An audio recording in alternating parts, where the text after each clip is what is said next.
What's up, guys? Today, if you can't already see, we have a wheel off there and a wheel off here. We are going to be doing a little bit of work on the front suspension. We have our tie rod end here, the boot for the actual steering column itself, or the bellow, and then if you can see our ball joint down there, I don't know how well you can see that. But it's a little bit messed up too, so we're going to be going ahead and replacing those three things today, because here's our new tie rod ends, and I have the bellows and ball joint inside, but we're going to go ahead and get started on those. So I'm going to go ahead and do this pair first, these two. So we're going to go ahead and take this cotter pin off, take the castle nut off, and one thing I wanted to mention, this is our new tie rod end. If you can't see, it's very close to the same length. So basically what we're going to do is we're just going to go ahead and back this nut off. This is a lock nut. We're going to back it off a little bit and then pull it just enough forward to where it's pretty much in the same spot. And then we can unscrew this from the rest of it. That way we keep our alignment the same. And we're going to go ahead and schedule an alignment as well, because we are going to change it just a little bit. We can do a very basic string alignment if we need, but doing this will be the best way to do it. So I'm going to go ahead and we're going to go ahead and take that off.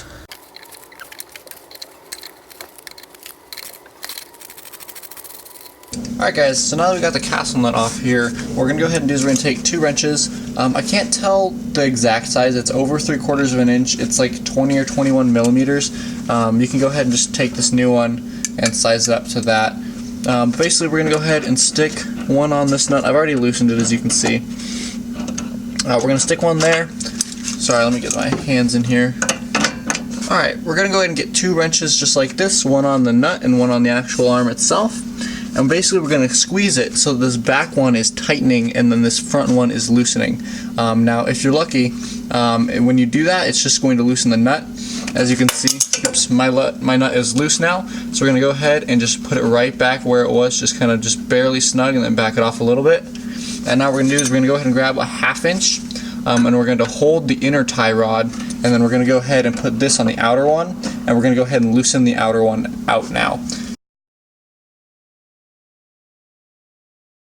Alright, now you can see this boot was all torn and ripped, literally just coming apart. Well, we can go ahead and replace that with our nice new one now. But before we're going to do that, we're going to go ahead and replace this bellow, because it is torn as well. So let's go ahead and get a better angle on that, and I'll show you what we're going to do. Alright, so here we have our new 2 bellows. We have part number 9328 and 9329. This does depend on what brand you get, of course. This is Movitech, also Supreme. I got these on Rock Auto. But the 8 is our left-hand side, and the 9 is our right-hand side. I don't really know why there would be much of a difference, and I haven't really compared them, but, you know, this is going to go on the left, that's going to go on the right. We're just going to go like that. Alright guys, well if you can't see, it is a good thing that we did this. We have a massive split here. This was just a crack last week, but since I've been daily driving it, it is now a massive split. And I'm sure the other side is in similar shape. So what we're going to go ahead and do is we're going to go ahead and undo this little clamp here on the outside, so we can pull it off, and we're going to clean this really well. Guys, these boots protect dust and stuff from getting into your seals and destroying it and making it leak all over. So we really want to make sure this is clean before we put anything else back on. So we're going to go ahead and clean the surrounding area as well, just to make sure nothing falls onto it when we're working, and make sure this is real clean when we put the new boot back on. Alright, so we finally got that boot off. It was a little bit tough because there's a vent tube on top, this thing right here, and it was really stuck, so it took me a lot of time to get that out correctly. So I would just be careful. This is a good time if you want to redo your inner tie rods. That's this piece right here. It just unscrews. Mine is fine. You can see there's no plane or anything. I'm going to go ahead and clean out that grease and then put some new grease in there just in case. And again, we're going to clean the entire piece here, and we're not going to move the rack and pinion right to the left right now, because there's currently a bunch of dirt on it. We don't want that getting inside. You might be able to see there's teeth on top there, and that will grind and it will get all messed up. So we're going to very carefully clean this, and then we're going to go ahead and put our new boot on. I'm going to go try to put it upside down, connect that, and then rotate it right side up where it was before. And I'm going to go ahead and reuse that little metal band that was on it, because it's a lot nicer than the zip tie that the new one comes with. So we're going to go ahead and just clean this up really nicely and re-grease that. Oh, and as you can see, I had to take this bolt off off the lock nut, but I went ahead and put some nice hot pink paint right there so I know exactly where to put it in. And of course, we're always going to get this aligned after we do any work on the steering suspension. So let's go ahead and clean all this up and see what it looks. Alright, so if you guys can see, I went ahead and put the new boot on. I went ahead and cleaned everything underneath it and then put this over. This was a little bit difficult to get over the end of the outer tie rod right here, or the inner tie rod, sorry. And then this was a little bit difficult to get up and around. It just took a lot of perseverance to get that, because it is basically the same size. The circle on the end is basically the same size as the rack. And you got to stretch it up and over everything, and it just took a long time. There's an air vent that goes from one side to the other. It transfers the air, so when you compress this side, it expands that side, just like normal. I could not get that hose back over the little vent.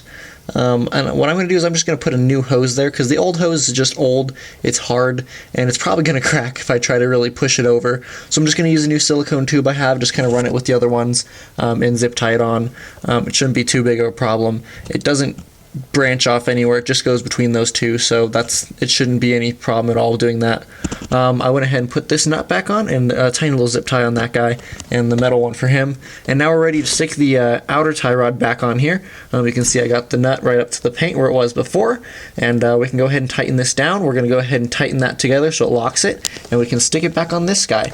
I'm probably not going to do that quite yet, because I want to do the ball joint first, but that's how you do this one side. I think the passenger side is going to be a little bit easier. There's a little more clearance to get to it. You don't have all these hoses and lines coming out of it everywhere. So I think it's going to be a little bit quicker to get to. But basically, you just repeat the same step. Take the old boot off and everything. Make sure it's nice and clean, and then stick it back on. That one it's cracked, but it's not torn yet like this one was. You saw it had a big old gash. But the other one should be in a little bit better shape and a little bit easier. So I'm going to go ahead and leave this here, and then I will go ahead and move on to the ball joint for you guys who are interested in that. Alright guys, so I've already gone ahead and done one ball joint just to kind of get a feel for it, and boy did it take a while, so I think that I'm better prepared for this side now.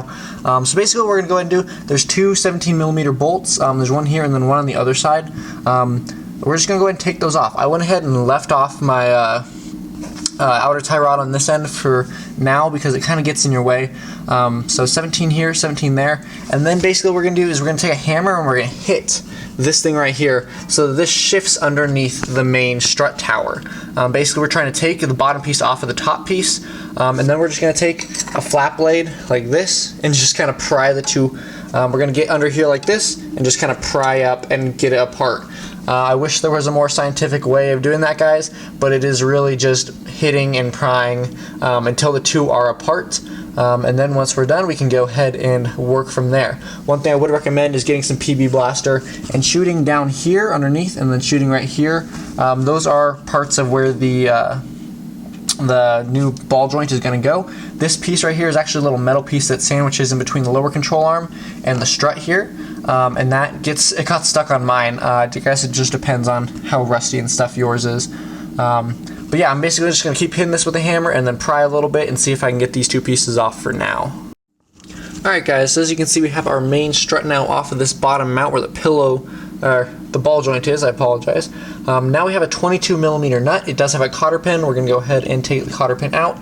And then also that 22mm. That's another great place to shoot the PB Blaster, because that is where it gets stuck. You can see it's all rusty, and it really just does not like coming out of the new mount, or the old mount. So we're going to go ahead and take that nut off and spray it with a lot of PB Blaster. Kind of let it sit for a little bit, just so we can see if we can get that piece off, because man, it was a pain on the other side. Alright guys, what we're going to go ahead and do next is use the ball joint press in order to press this piece out. There is a little snap ring around the bottom here you want to go ahead and take out first. Just a regular set of snap ring pliers. I got these ones right here. They work just fine. A little flat blade would probably do the job just fine too. So once that's out, we're going to go ahead and just press this down. It does take a little bit of trial and error. What I went ahead and used is I used this guy. He sits on the bottom and it falls into that. And then I used this piece right here on top in order to press it into. Just press onto it so I get a nice flat surface. It took me a little bit of time on the other side to get this, so I'm assuming it's going to take a little bit of time on this side. But patience is a virtue, and we're going to go ahead and just go at it and just see what happens, really. Alright guys, after almost a solid half hour working at it, finally got the ball joint out of that piece. Oh man, every time. But it's good now. What I went ahead and did now is I cleaned up the inside surface here. I just kind of gave it a real nice cleaning. If you have a little bit of rust, just a very light surface, very light sanding would probably do. But I believe they're painted from the factory, so it shouldn't be too rusty. And odds are your ball joints are the original ones, so there should be no problem there. Now we're going to go ahead and do next is install the new one. I've got my new one right here. It comes with another retainer ring and castle nut. And what I've gone ahead and done, you might be able to see there's a little bit of grease on the outside right there. That's going to be to help it slip in and also protect the inside there from any water and dirt from getting in and possibly causing any rust. Now we do kind of have to take this rubber dust boot cap thing off, and there's going to be grease underneath. So be really careful not to get any dirt and stuff in there. If you do, go ahead and just wipe it out. I have my royal purple grease here that I'm using, and on the other side I got a lot of dirt in it, so I kind of just wiped out most of the other grease and put in this royal purple stuff. This is high performance, so I'm not too worried about it specifically for any different task.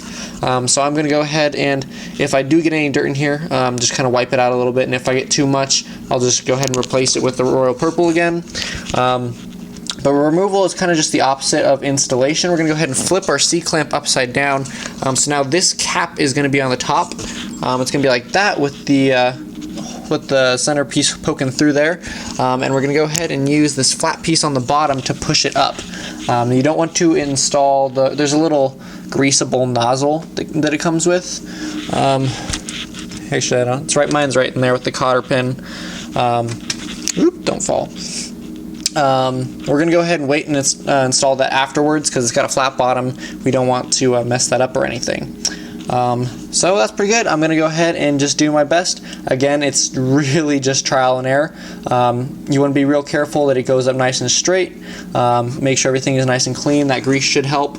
And it just does go up until that one groove right there, right below the rubber dust cap is showing. And that's where it sits. Just look at your old one if you have any questions. And that should be it. So I'm going to go ahead and put it in. Alright, so we got it pressed in, and as you can see we have this rubber boot on here now. Now what we're going to do is we're going to put this metal piece back on top. We're going to take the castle nut it came with and just kind of start pushing it down and make sure this piece goes on right. It's kind of like a press fit because it's very snug the way it goes, but yeah, it just goes on there. So we're just going to go ahead and get the nut and push it down on until the nut is nice and good, and we're going to line up that hole so that the cotter pin can go through it. Alright, as you can see we got the castle nut and the new cotter pin in. This is backwards. Remember, this faces towards the rear of the car. So we're going to go ahead and rearrange this, and then we're basically, through a lot of prying, and I used my foot on the other side to push down on the control arm, we're going to get the rest of the strut tube back on top of this. It is a little bit of a hassle, and just like everything else in here, it is literally just try and try and try until you get it. I really don't have any tips. We're just going to go for it. Well guys, I apologize. I got a bit ahead of myself and started putting it back together before I remembered that I had to get some video here for you.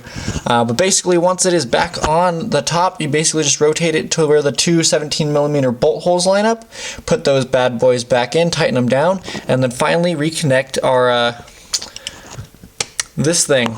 It's real late and I am tired and I forget the tie rod end. So now we have the castle nut on. If you haven't already done this and everything, you just put the cotter pin through, call it a day. And that is our suspension. I'm super happy with the way it came out, and I'm definitely going to go ahead and take it into an alignment tomorrow. Don't forget to do that, guys. It is very important, or else you will just destroy your tires, and it will be really hard to drive too. You'll lose efficiency and everything. All the negatives. So there you go, guys. If you have any questions about what I did, if you do think I did anything wrong, go and drop a comment down below. Check out thezgarage.net for more write-ups on other things, as well as the new store tab that has a bunch of different products in it that we make. Super cool, and it's a great way to support our channel. And that's it, guys. I hope you have a great day, and I hope this helped you, and I will see you next time.